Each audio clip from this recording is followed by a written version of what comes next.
president's a lawyer, spent 36 years in the Senate, was chairman of the Senate Judiciary Committee, 8 years as vice president, half a year as president.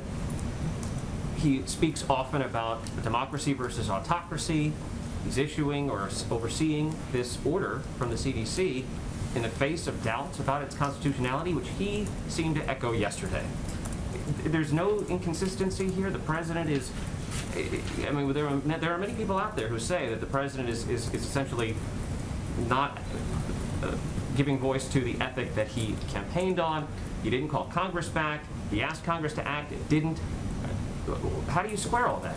You know, I'm going to ask you who's saying that. Well, there are plenty of people who are saying it. They are not just Republicans. Okay, I'll leave that to others to figure out. But I think what's important to note here is that the president would not have moved forward with a step where he didn't feel comfortable and confident in the legal justification. It is also a reality that there are legal steps that have been taken by the Supreme Court in the last few months. And we have spoken to that publicly. We're not going to hide from that.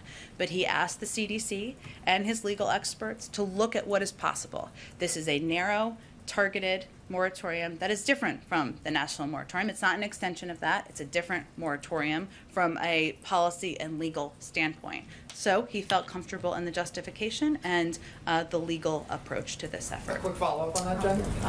Go ahead. Thank you. You mentioned that the president is old school, and Steve noted that the president spent a significant amount of time in the Senate and is also a lawyer.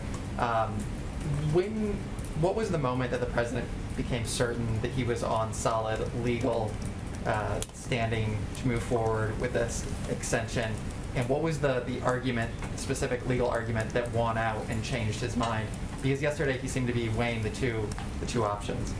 Well, again, as I've been discussing, the justification from the legal team is that this is a different moratorium.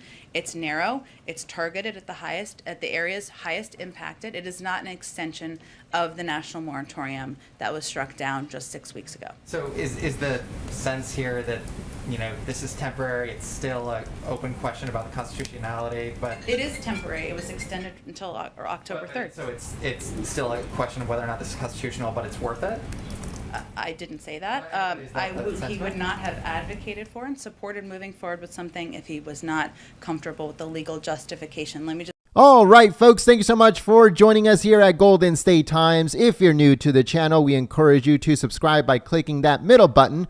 Also, check out our previous video by clicking the video on the right, or a video you might enjoy by clicking the video on the left. Also, don't forget to click the thumbs up button and share this video on social media. Peace.